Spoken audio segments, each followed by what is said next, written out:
Engineering express. आज हमारी series object oriented system design with C++ की यूनिट 1 इंट्रोडक्शन का ये लेक्चर 7 है। आज के इस लेक्चर में हम डिस्कस करेंगे next part of conceptual model of UML, जिसमें हम डिस्कस करने वाले हैं relationship, diagram, rules and common mechanisms. Then उसके बाद हम डिस्कस करेंगे architecture.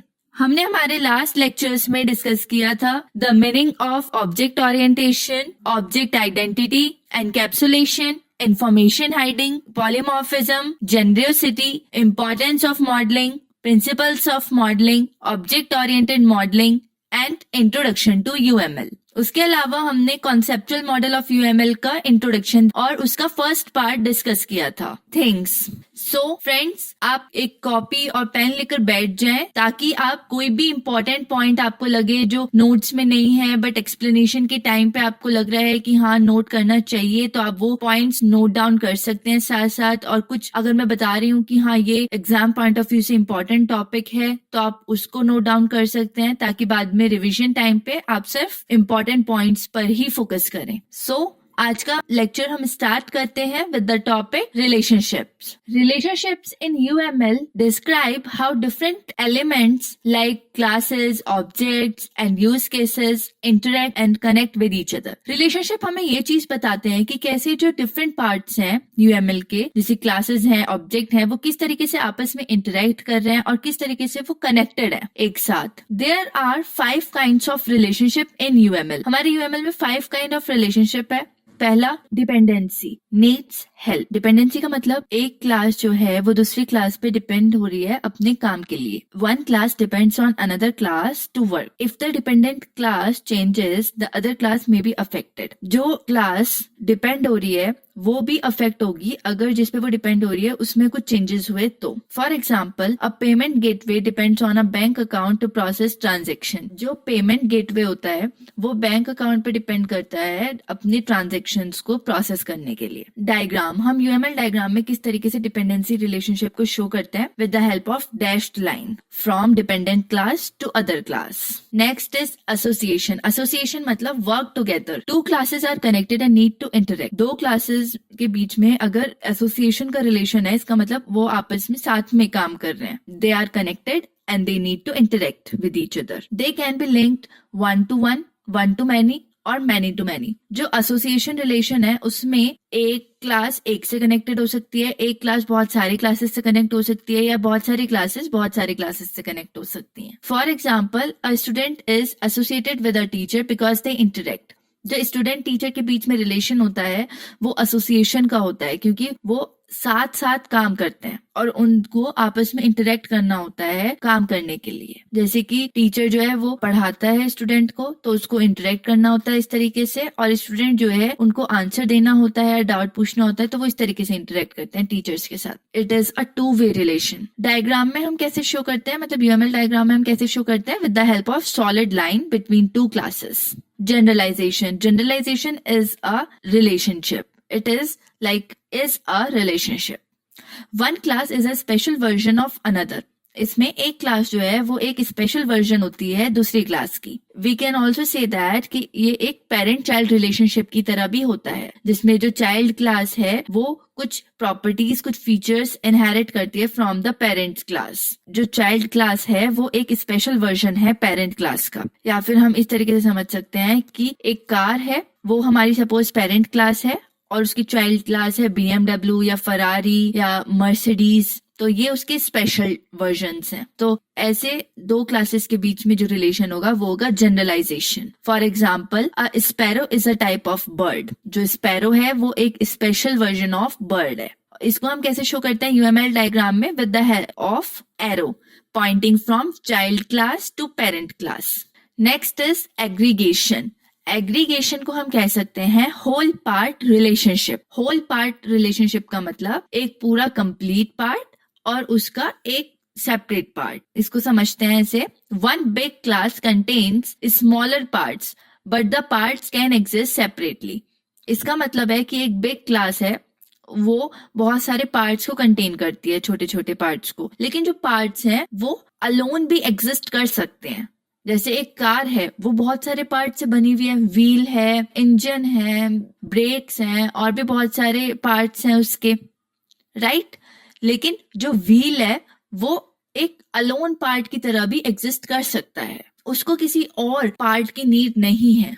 If the big class is deleted the small parts can still exist. जो होल पार्ट है, होल क्लास है, उसको अगर हम डिलीट कर देते हैं तो उसके पार्ट्स फिर भी एग्जिस्ट कर सकते हैं। मतलब अगर एक क्लास, जैसे हमारी कार क्लास है जिसके बारे में हम अभी समझ रहे थे एज एन एग्जाम्पल, अगर हम उसको डिस्ट्रॉय कर देते हैं तब भी जो व्हील है वो अकेले एग्जिस्ट कर सकता है, जो इंजन है वो अकेले एग्जिस्ट कर सकता है। For example, a university has departments but departments can exist on their own. जो यूनिवर्सिटी है वो किनसे मिलके बनी होती है? डिपार्टमेंट से। लेकिन एक जो डिपार्टमेंट है वो अलोन भी एग्जिस्ट कर सकता है। इसको हम किस तरीके से शो करते हैं? With the help of solid line with a hollow diamond pointing to the big class. Realization. Realization means follows a plan. A class implements an interface, meaning it follows certain rule. इसका मतलब है कि एक class जो है वो interface को implement करती है, यानी कि कुछ certain rules को फॉलो करती है। The interface defines what should be done and the class defines how. जो इंटरफेस है वो ये बताता है कि क्या करना है और क्लास ये बताती है कि कैसे करना है। तो क्लास ही इंप्लीमेंट करती है इंटरफेस को। For example, a payment processor interface is implemented by credit card payment and PayPal payment. तो जो पेमेंट प्रोसेसर है वो हमारा एक इंटरफेस है, वो ये बता रहा है कि क्या करना है और उसको इम्प्लीमेंट कौन कर रहा है? क्रेडिट कार्ड पेमेंट या फिर पेपल पेमेंट, जो कि ये बता रहे हैं कि कैसे करना है, वो एज एन क्लास एक्ट करने। अब किस तरीके से इसको हम शो करते हैं यूएमएल डायग्राम में? With the help of dashed line with an empty arrow pointing to the interface.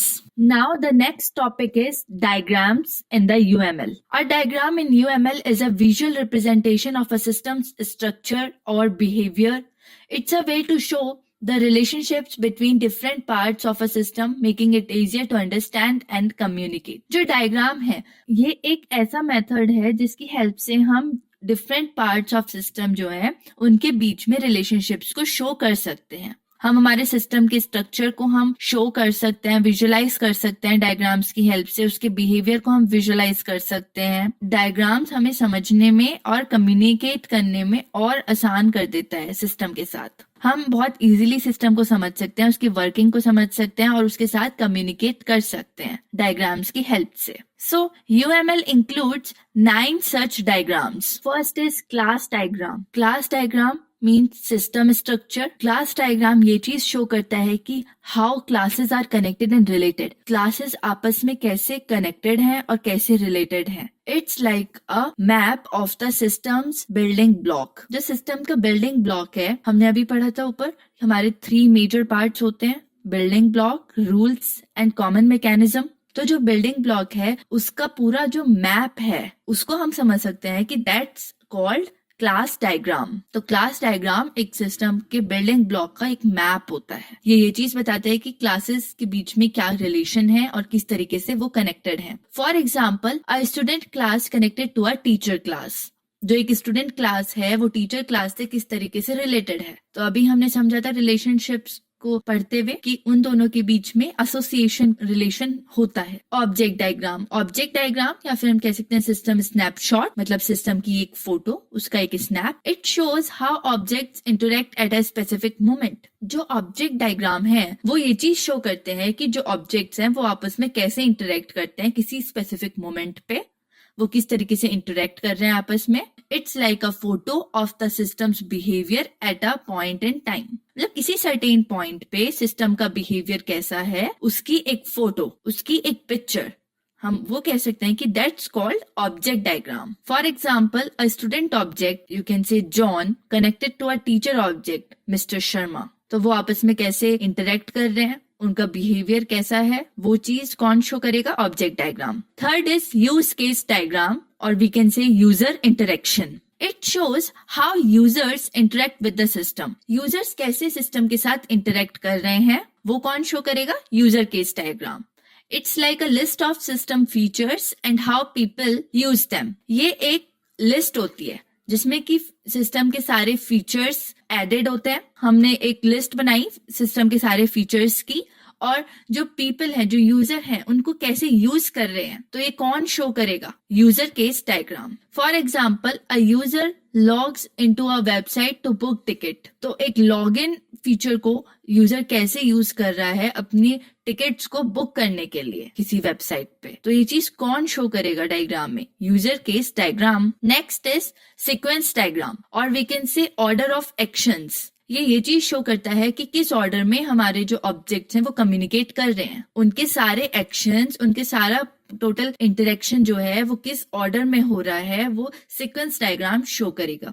It's like a timeline of how things happen step by step. ये एक टाइमलाइन की तरह है जो ये चीज बताती है स्टार्टिंग से स्टेप बाय स्टेप कि क्या क्या चीजें किस टाइम पे हो रही हैं और किस ऑर्डर में हो रही हैं। It's like a proper order of how things are happening, of how objects communicating with each other. For example, a user clicks a button, then the system processes the request and shows a message.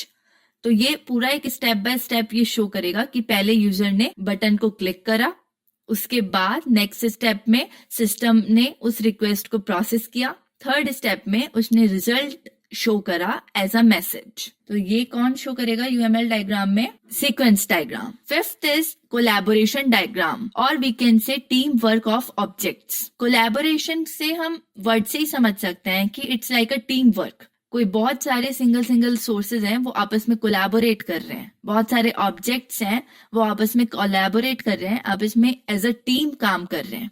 It shows how objects work together to complete a task. तो collaboration diagram ये चीज show करता है कि जो बहुत सारे जो ऑब्जेक्ट्स हैं वो कैसे साथ मिलकर काम कर रहे हैं किसी एक पर्टिकुलर टास्क को कंप्लीट करने के लिए। It's like a team work chart for the system. ये एक टीम वर्क चार्ट की तरह है सिस्टम के लिए, जो ये चीज शो करता है कि सारे जो ऑब्जेक्ट्स हैं वो किस तरीके से आपस में काम कर रहे हैं, किस तरीके से आपस में कोऑपरेट कर रहे हैं किसी पर्टिकुलर टास्क को कंप्लीट करने के लिए। तो ये एज अ चार्ट शो करते हैं इस टीम वर्क को। तो ये कौन शो कर रहा है? Collaboration diagram. For example, a shopping cart, payment gateway and user account working together to process a purchase. हमारे 3 ऑब्जेक्ट्स होते हैं। सपोज कोई भी हमारे शॉपिंग वेबसाइट है, उस पर एक शॉपिंग कार्ट होता है जिसमें हम आइटम्स को ऐड करते रहते हैं जो भी हमें परचेज करना है। देन पेमेंट गेटवे होता है जिसकी हेल्प से हम ऑर्डर करते हैं, पेमेंट करते हैं। देन यूजर अकाउंट होता है। ये 3 अलग अलग ऑब्जेक्ट्स हैं जो साथ मिलके काम कर रहे हैं टू प्रोसेस अ परचेज, ताकि एक आइटम को परचेज कर सके यूजर। तो इनका जो कोलैबोरेशन वर्क है वो हम कोलैबोरेशन डायग्राम के हेल्प से शो कर सकते हैं यूएमएल डायग्राम में। State chart diagram, state chart diagram कह लो या ऑब्जेक्ट लाइफ साइकिल कह लो, सेम ही चीज है। इसमें क्या शो कर रहे हैं हम? It shows different states an object can be in. मतलब अपने पूरे लाइफ साइकिल में वो कौन से स्टेट्स में प्रेजेंट था, कौन से स्टेट्स के थ्रू पास हुआ है, वो सब हम किस में शो करते हैं? स्टेट चार्ट डायग्राम में। किस किस स्टेट में वो प्रेजेंट हो सकता है। It's like a life story of an object showing how it changes over time. तो ये एक लाइफ स्टोरी की तरह है, ऑब्जेक्ट की एक लाइफ स्टोरी, जिसमें ये चीज शो हो रही है कि कैसे ऑब्जेक्ट जो है वो चेंज हो रहा है टाइम के साथ। वो किस किस स्टेट में था, किस किस स्टेट से पास हो रहा है और किस तरीके से चेंज हो रहा है विद टाइम। फॉर एग्जाम्पल, एक ट्रैफिक लाइट है तो वो रेड से येलो हो रही है, येलो से ग्रीन हो रही है। तो एक रेड स्टेट है उसका, एक येलो स्टेट है, ग्रीन स्टेट है। तो वो किस तरीके से येलो से ग्रीन हो रही है, रेड से येलो हो रही है। तो ये जो चेंजेस हैं वो कौन शो करता है यूएमएल डायग्राम में? State chart diagram. Next is activity diagram. Activity diagram या फिर system work flow. It shows the steps in a process और एक्टिविटी। ये एक फ्लो चार्ट डायग्राम की तरह काम करती है। जो एक्टिविटी डायग्राम है उसको हम एक फ्लो चार्ट डायग्राम की तरह समझ सकते हैं, जो कि पूरे एक प्रोसेस में हर एक स्टेप को शो करता है, या एक एक्टिविटी को कंप्लीट करने में जो जो स्टेप्स हमने लिए उसको ये शो करेगा। It's like a flow chart of how things move from one step to another. ये एक फ्लो चार्ट की तरह है और ये चीज शो कर रहा है कि कैसे जो चीजें हैं वो मूव कर रही हैं, वो एक स्टेप से दूसरे स्टेप पे। तो जो वर्क फ्लो है सिस्टम का उसको ये शो करता है। For example, ordering food online, मतलब एक हमारा पहला स्टेप है कि हमने ऑनलाइन फूड को ऑर्डर करा, उसके बाद नेक्स्ट स्टेप है पेमेंट करेंगे, उसका पेमेंट प्रोसेसिंग होगा, देन थर्ड स्टेप में फूड जो है वो डिलीवर होगा। तो ये एक पूरा वर्क फ्लो है, उसको हम शो कर सकते हैं एक्टिविटी डायग्राम की हेल्प से, like a flow chart. Next diagram is component diagram. Component diagram भी कह सकते हैं या सिस्टम पार्ट्स भी कह सकते हैं। It shows how different parts of a system fit together. जो कंपोनेंट डायग्राम है वो ये चीज शो करता है कि जो अलग अलग जो पार्ट्स हैं सिस्टम के वो एक साथ कैसे फिट हो रहे हैं, कैसे एक साथ हम उनको ऑर्गेनाइज कर रहे हैं, कैसे एक साथ हम उनको अरेंज कर पा रहे हैं। It's like a blueprint of system components. ये एक ब्लूप्रिंट की तरह है, ये चीज बताता है कि सिस्टम के जो सारे पार्ट्स हैं वो कैसे अरेंज हो रहे हैं, कैसे ऑर्गेनाइज हो रहे हैं, कैसे एक साथ फिट हो रहे हैं। For example a website with front end, back and and database components. तो एक वेबसाइट है, उसमें फ्रंट एंड होता है, बैक एंड होता है और डेटाबेस होता है। ये तीनों उसके कंपोनेंट्स हैं। ये कैसे आपस में फिट हो रहे हैं, कैसे साथ में ऑर्गेनाइज्ड हैं, उसको कौन शो कर रहा है? Component diagram. And the last is deployment diagram. इसको हम डिप्लॉयमेंट डायग्राम भी कह सकते हैं या सिस्टम सेटअप भी कह सकते हैं। It shows how the system is physically deployed. हम फिजिकली सिस्टम को कैसे इंस्टॉल कर रहे हैं। लाइक सिस्टम को हमने प्रिपेयर कर लिया है, नाउ इट्स वर्किंग, बट इसको कंप्लीटली एज एन इंस्टॉल करके पूरा वर्किंग कंडीशन में लेके आना, उसको हम कहते हैं डिप्लॉयमेंट। तो ये चीज बताता है डिप्लॉयमेंट डायग्राम कि कैसे जो सिस्टम है उसको हम फिजिकली डिप्लॉय करेंगे, फिजिकली वर्किंग कंडीशन में लेके आएंगे, इंस्टॉल करेंगे। It's like a map of the systems hardware and software. ये एक मैप की तरह भी हम इसको कह सकते हैं कि एक मैप है जो कि सिस्टम का हार्डवेयर और सॉफ्टवेयर के लिए बनाया जाता है। आप इसको सिंपल समझिए कि एक सिस्टम को कैसे सेटअप करना है। मतलब सिस्टम आपने पूरा प्रिपेयर कर लिया, अपना सॉफ्टवेयर पूरा प्रिपेयर कर लिया या आपने एक ऐप पूरी की पूरी बना दी, अब उसको आपको इंस्टॉल करना है अपने सिस्टम में। तो वो हम डिप्लॉयमेंट डायग्राम है वो यही बताएगा कि वो कैसे हम इसको इंस्टॉल करना है। For example a mobile app running on a phone connected to a server, कि सर्वर से कनेक्ट करके कैसे उस मोबाइल ऐप को हम रन कर सकते हैं फोन पे। तो पूरा उसका सेटअप वगैरह इंस्टॉल कैसे करेंगे, कैसे उसको वर्किंग कंडीशन में लेके आएंगे, वो कौन शो करेगा? Deployment diagram. Now the next topic is rules of the UML. The rules of the UML are guidelines that help create clear, consistent and understandable diagrams. जो रूल्स होते हैं वो गाइडलाइंस की तरह होते हैं, वो हेल्प करते हैं एक क्लियर और एक इजी टू अंडरस्टैंड डायग्राम को क्रिएट करने के लिए और एक कंसिस्टेंट डायग्राम को क्रिएट करने के लिए। यानी कि अगर एक स्टेट से दूसरे स्टेट पे जा रहा है डायग्राम, तो उसके बीच में कोई भी कंफ्यूजन ना हो, कोई प्रॉब्लम ना हो। जो ट्रांजिशन है उसकी पहले भी एक वैलिड स्टेट में हो डायग्राम और उसके बाद भी एक वैलिड स्टेट में हो डायग्राम। तो वो जो कंसिस्टेंसी है उसको कौन मेंटेन करके रखता है? Rules. These rules ensure that UML diagram are accurate, complete and easy to understand. जो ये रूल्स हैं वो ये इंश्योर करते हैं कि जो UML डायग्राम्स हैं वो एकदम एक्यूरेट है, करेक्ट है, कंप्लीट है और समझने में इजी है। तो we have 5 rules in UML. First one is names. Names हम समझ सकते हैं unique and clear label. Every element must have a unique and clear name to avoid confusion. हर एक एलिमेंट का अपना एक यूनिक और एक क्लियर नेम होना चाहिए ताकि कोई भी कंफ्यूजन ना हो, किसी का भी नेम जो है वो एक दूसरे से सिमिलर ना हो। अपना अलग अलग यूनिक और क्लियर नेम हर एक एलिमेंट के पास होना चाहिए। It helps in understanding the diagram easily. अगर हम हर एक एलिमेंट को एक यूनिक नेम देते हैं तो इससे हमें डायग्राम को समझने में और इजी होता है हमारे लिए। Example, naming a class as customer instead of C1 makes it clearer. अगर हम एक जो क्लास हम बना रहे हैं उसका हम डायरेक्ट नेम कस्टमर रख देते हैं तो उसको हमें समझने में और इजी होगा। इंस्टेड ऑफ C1 और कुछ इस टाइप का नेम ना रख के हम डायरेक्ट उसका जो भी काम उसका है, जिस भी पर्पस से उस क्लास को हम बना रहे हैं, हम वही उसका नेम रख दें तो और इजी होगा हमारे लिए UML डायग्राम को समझना। Second is scope. स्कोप मतलब वेयर इट अप्लाइज।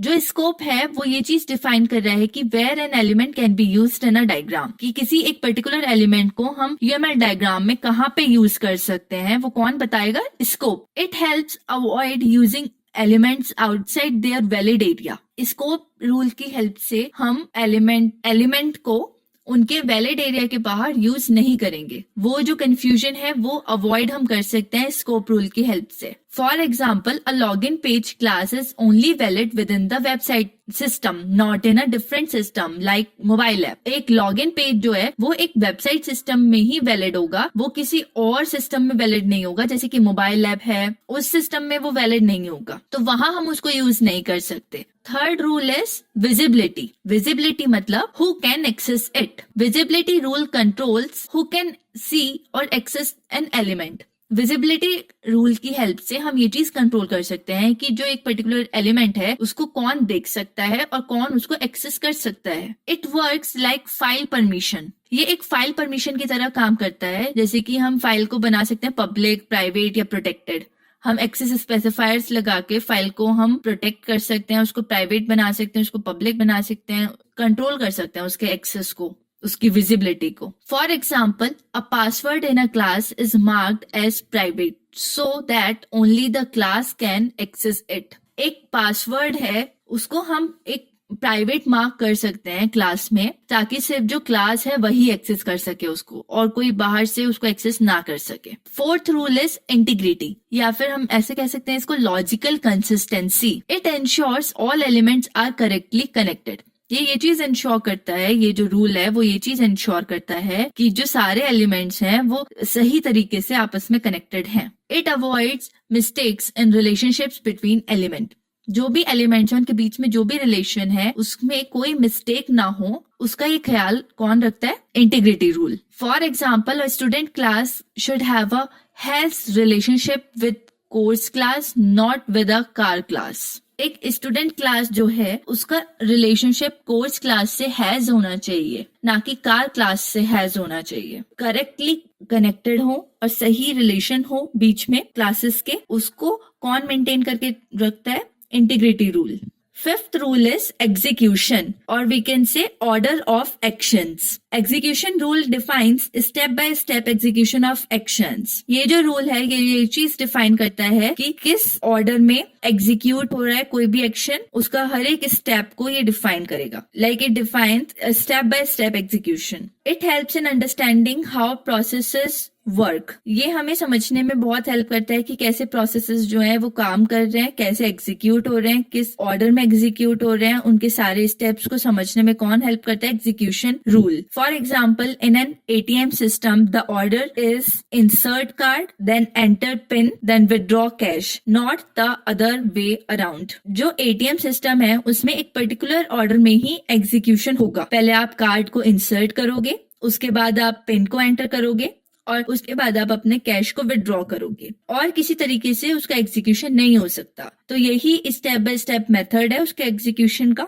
और इसी को आपको फॉलो करना होगा। Now the next topic is common mechanisms. Common mechanism जो है वो एक हेल्पफुल फीचर्स होते हैं UML में, जो कि हम थ्रू आउट अप्लाई कर रहे हैं UML डायग्राम को बनाने के लिए। UML contain 4 common mechanisms.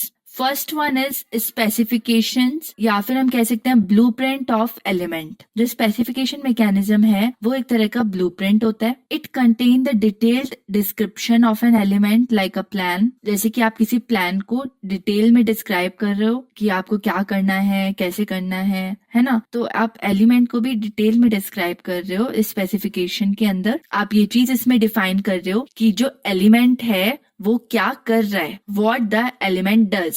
For example, एक हमारी क्लास है car. It specifies that it has brand, model, speed. वो ये चीज स्पेसिफाइज कर रही है कि उसका कौन सा ब्रांड है, कौन सा मॉडल है और कितनी स्पीड है। सेकेंड कॉमन मैकेनिज्म इज अडॉर्नमेंट, या फिर आप कह सकते हो एक्स्ट्रा इंफॉर्मेशन इन diagrams. तो it contains symbols or notes that add more detail to element. Adornment जो है वो symbol या notes को contain करता है जो कि और ज्यादा एक्स्ट्रा इंफॉर्मेशन ऐड कर रहे हैं एलिमेंट्स के बारे में। It helps understand UML diagram better. Adornment की हेल्प से आप UML डायग्राम को और बेटर तरीके से समझ सकते हो। For example, a priority note added to a task in a project management system. आपने किसी टास्क के ऊपर एक प्रायोरिटी नोट ऐड कर दिया प्रोजेक्ट मैनेजमेंट सिस्टम में, तो इसका मतलब है कि ये जो सिस्टम है उसमें वो पर्टिकुलर टास्क जो है वो आपकी प्रायोरिटी लिस्ट पे सबसे टॉप पर है। Next common mechanism is common divisions or we can say organizing UML into sections. आप UML डायग्राम को पर्टिकुलर सेक्शंस में आप ऑर्गेनाइज कर रहे हो, आपने सेक्शंस में उसको डिवाइड किया है और देन आप उसको ऑर्गेनाइज कर रहे हो. It includes divide big diagram into smaller parts for clarity. Common division के अंदर आप क्या कर रहे हो, आप बड़े बड़े डायग्राम्स को स्मॉलर पार्ट्स में डिवाइड कर रहे हो ताकि आप उनको और अच्छे से समझ सको और आपको एक क्लैरिटी मिल सके. एक बड़े डायग्राम को मैनेज करना बिल्कुल भी इजी नहीं होता, लेकिन अगर आप उनको छोटे छोटे चंक्स में आप उनको डिवाइड कर दो तो आपको एक क्लैरिटी भी मिलती है कि कितने पार्ट्स हैं, सारे पार्ट्स का क्या अलग अलग क्या वर्किंग है और उनको आप इजीली मैनेज भी कर सकते हो. It helps in focusing on specific section. आप पर्टिकुलर स्पेसिफिक सेक्शन पे आप सेपरेटली फोकस कर सकते हो, आपको पूरे डायग्राम पे एक साथ फोकस करने की नीड नहीं है. तो it's a better way to understand the diagram और to work with. For example, splitting a banking system UML diagram into user module, transaction module and report module. आपने एक बड़े बैंकिंग सिस्टम UML डायग्राम को आपने 3 अलग अलग modules में divide करा, user module, transaction module and report module, और हर एक मॉड्यूल को एक सेपरेट पर्सन हैंडल कर रहा है. तो it's a better way for organising the UML diagrams और for working with the UML diagram. Fourth common mechanism is extensibility mechanism और we can say customising UML. आप UML डायग्राम को customise भी कर सकते हो इस मैकेनिज्म को यूज करके. It allows adding new elements और रूल्स इन UML. इस मैकेनिज्म की हेल्प से आप कोई न्यू एलिमेंट या कोई न्यू रूल ऐड कर सकते हो अपने UML डायग्राम में. It makes the UML diagram flexible for different needs. Time के साथ साथ आपकी नीड्स भी चेंज होती रहती हैं, तो जैसे आपकी रिक्वायरमेंट है, जैसे आपकी नीड्स है, उसके अकॉर्डिंग आप न्यू एलिमेंट्स को ऐड कर सकते हो, न्यू रूल्स को ऐड कर सकते हो अपने UML डायग्राम में. तो बेसिकली ये क्या कर रहा है, ये आपके UML डायग्राम को और फ्लेक्सिबल बना रहा है. For example, adding a new type of relationship for a special system requirement. आप एक न्यू टाइप के रिलेशनशिप को ऐड कर सकते हो स्पेशल सिस्टम रिक्वायरमेंट के लिए. Now these extensibility mechanisms also divided into 3 parts. First one is stereotype, second is tagged value and third is constraints. Now, what is stereotype? Stereotype को आप कह सकते हो adding labels for better meaning. आप particular element को एक special label भी दे सकते हो, एक स्पेशल लेबल ऐड कर सकते हो किसी पर्टिकुलर एलिमेंट पे ताकि आप उसको और अच्छे से समझ सको और बेटर तरीके से आप उसको समझ सको. It adds special label to an element. आप एक UML एलिमेंट को कोई लेबल आप ऐड कर सकते हो उस पे. It helps in understanding its specific role. जो लेबल है अगर आप उसको ऐड कर देते हो तो आप बहुत अच्छे से समझ सकोगे डायग्राम को देख के कि कौन सा एलिमेंट क्या काम कर रहा है, उसका रोल क्या है आपकी UML डायग्राम में. For example, a user interface class can be labelled as UI to indicate its role. आप यूजर इंटरफेस क्लास को एक लेबल दे सकते हो एज UI ताकि आप उसके रोल को इंडिकेट कर सको कि इसका क्या रोल है. Second is tagged value. Tagged value और we can say extra information like notes. Notes की तरह ही होते हैं, ये भी एक्स्ट्रा इन्फॉर्मेशन ऐड कर रहे होते हैं एलिमेंट के बारे में. वर्ड्स लाइक मेटाडेटा और कमेंट. टैग्ड वैल्यू जो है वो मेटाडेटा की तरह काम कर सकता है या फिर कमेंट की तरह काम कर रहे होते हैं. For example, a car class can have a tagged value like fuel type equal to diesel. तो एक हमारी क्लास है कार, उसकी एक टैग वैल्यू हो सकती है कि उसमें जो फ्यूल टाइप है वो कौन सा होगा, डीजल. तो ये एक एक्स्ट्रा इन्फॉर्मेशन है और एक कमेंट की तरह भी आपके सिस्टम में ये काम कर सकता है. It also making your system understanding way better. Now the third one is constraint. Constraint means होते हैं rules. Rules for UML element. ये क्या डिफाइन करते हैं कि व्हाट इज अलाउड और नॉट अलाउड. जो कंस्ट्रेंट्स हैं वो कंडीशन की तरह होते हैं, रूल्स की तरह होते हैं. वो ये चीज डिफाइन कर रहे हैं कि क्या चीज अलाउड है और क्या अलाउड नहीं है. It helps keep things organised and correct. ये हेल्प करते हैं चीजों को सही तरीके से ऑर्गेनाइज करने में. For example, a constraint on age in a user class stating that age must be 18 or above. एक आपकी क्लास है यूजर क्लास, आपने उस पर एक कंस्ट्रेंट लगा दिया कि जो यूजर की एज है वो 18 या उससे अबव ही हो सकती है। तो it also makes easy to use the system as if you want कि जो 18 जिनकी एज 18 है या उससे अबव है वो ही आपके एप्लीकेशन या आपके सिस्टम को यूज करें, तो आप ये कंस्ट्रेंट लगा सकते हो, या इस तरीके से आप और कोई कंडीशन भी लगा सकते हो। Now the next topic is architecture, or we can say software architecture. Software architecture refers to the major decision made when designing a system. जो software architecture है वो ये चीज बताते हैं कि कौन से major decision जो हैं वो लिए गए हैं जब हमने system को डिजाइन करा. It provides guidance on how the system will be built and maintained over time. ये गाइड करते हैं इस चीज में कि कैसे जो सिस्टम है उसको हम कैसे बिल्ड करेंगे और कैसे मेंटेन करेंगे over time. The main elements of software architecture are system organization, selection of elements and interfaces, behavior of the elements, composition of element. Now what is system organization? System organization का मतलब है कि कैसे जो system है वो arrange होगा, वो कौन बताएगा? System organisation. Now what is selection of elements and interfaces? इसका मतलब है कि choosing system parts like classes and how they communicate. मतलब आप सिस्टम के जो पार्ट्स हैं उसको चूज करोगे और ये चीज डिसाइड करोगे कि वो आपस में कैसे कम्युनिकेट करेंगे. वो कौन डिसाइड करेगा? Selection of element and interface. Now the next is behaviour of element. ये जो पार्ट है वो क्या डिसाइड कर रहा है कि how different parts interact and function. कि जो डिफरेंट पार्ट्स हैं वो आपस में कैसे इंटरेक्ट करेंगे और कैसे फंक्शन करेंगे. Composition of element. ये पार्ट क्या डिसाइड कर रहा है कि how small parts combine to form a bigger system. कि जो सारे छोटे छोटे पार्ट्स हैं हम उनको कैसे कंबाइन करेंगे एक बड़े सिस्टम को बनाने के लिए. तो बेसिकली जो सॉफ्टवेयर आर्किटेक्चर है वो एक ब्लूप्रिंट की तरह है जो कि हमें ये बताएगा कि कैसे हम अपने सिस्टम को बिल्ड करेंगे और मेंटेन करेंगे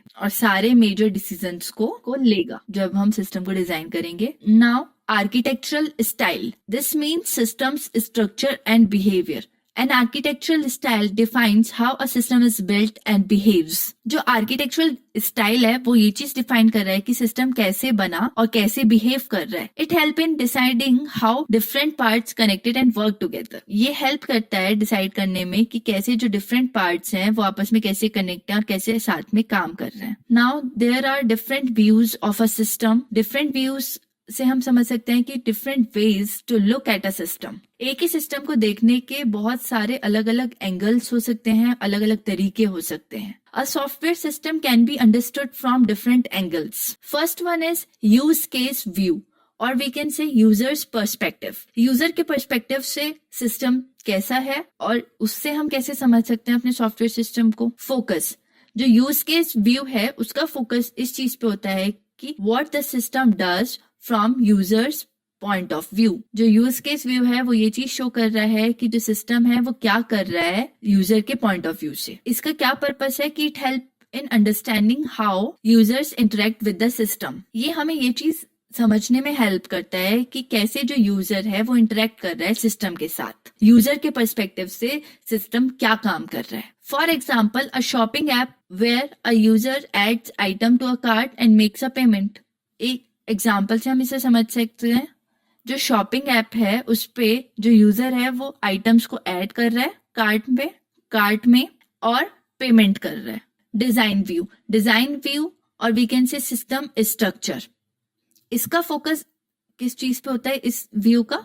it looks at how the system is built using classes, interfaces and relationship. ये चीज देखता है कि जो सिस्टम है वो कैसे बना है क्लासेस को यूज करके, इंटरफेस को यूज करके और रिलेशनशिप्स को यूज करके. इन तीनों को यूज करके सिस्टम हमने कैसे बनाया. इसका क्या पर्पस है कि it defines how the system performs task and meets user needs. इसका क्या पर्पस है कि ये चीज देख रहा है कि जो सिस्टम है वो कैसे कोई पर्टिकुलर टास्क को परफॉर्म कर रहा है और कैसे यूजर की जो नीड्स हैं उनको मीट कर रहा है, उनको मीट कर पा रहा है, उनको फुलफिल कर पा रहा है.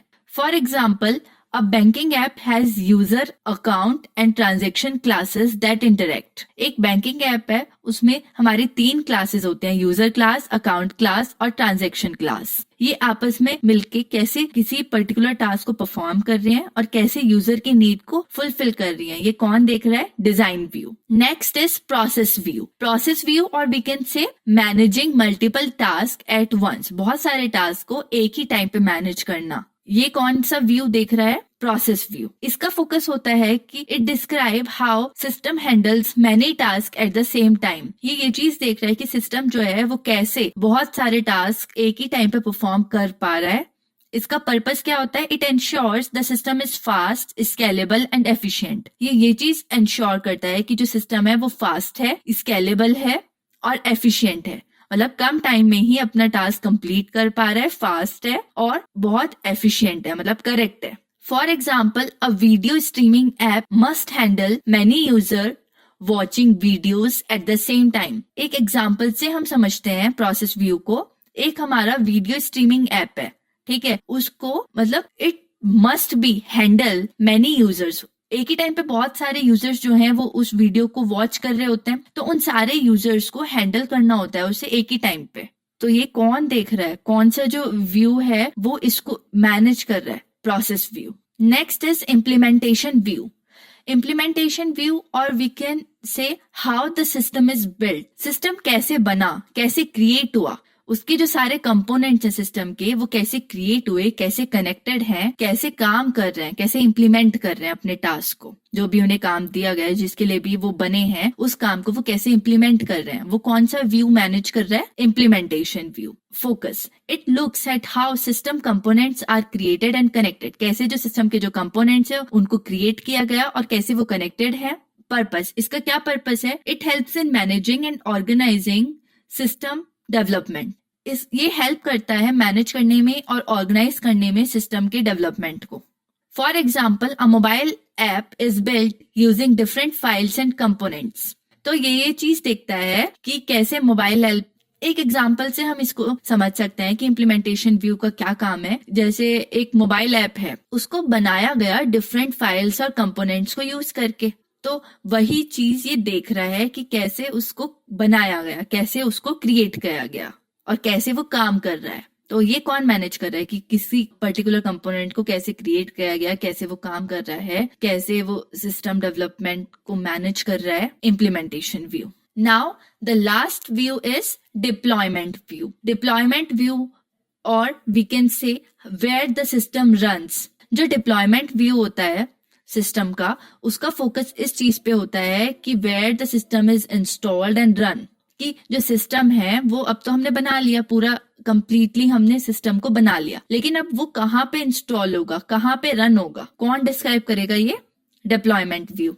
जैसे कि वो सर्वर पे इंस्टॉल होगा, सर्वर से कनेक्ट होके रन होगा, या कंप्यूटर पे हमें उसे इंस्टॉल करना है, ये कौन डिस्क्राइब करेगा? Deployment view. पर्पस, इसका क्या पर्पस होता है? It ensures the system is properly set up and diploid.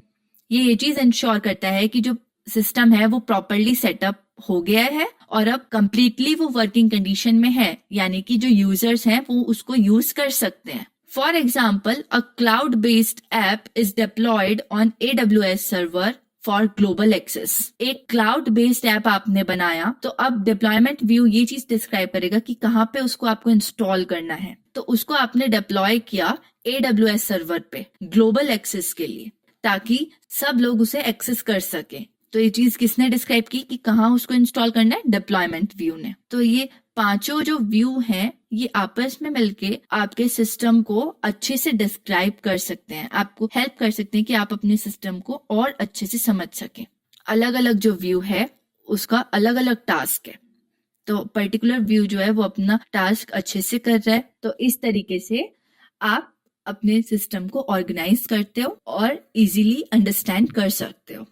So friends, आज का हमारा लेक्चर यहीं पर फिनिश होता है। आपकी यूनिट 1 इंट्रोडक्शन आज कंप्लीट होती है। इस लेक्चर में आपको कहीं पर भी कोई भी डाउट हो तो आप कमेंट सेक्शन में पूछ सकते हैं, या आप व्हाट्सएप ग्रुप में अपने डाउट्स शेयर कर सकते हैं, ताकि जो बाकी स्टूडेंट्स हैं वो भी आपकी हेल्प कर सकें in case we are busy. and not able to respond in time, ये notes की आपको direct link मिल जाएगा हमारे description box में, आप जाकर purchase कर सकते हैं. And please join Telegram group and WhatsApp group for free demo notes and question bank which will be very beneficial for your exams. And आपको हमारे lectures अच्छे लगे हों, समझ आ रहे हों, तो please like, share and subscribe our channel. Thank you.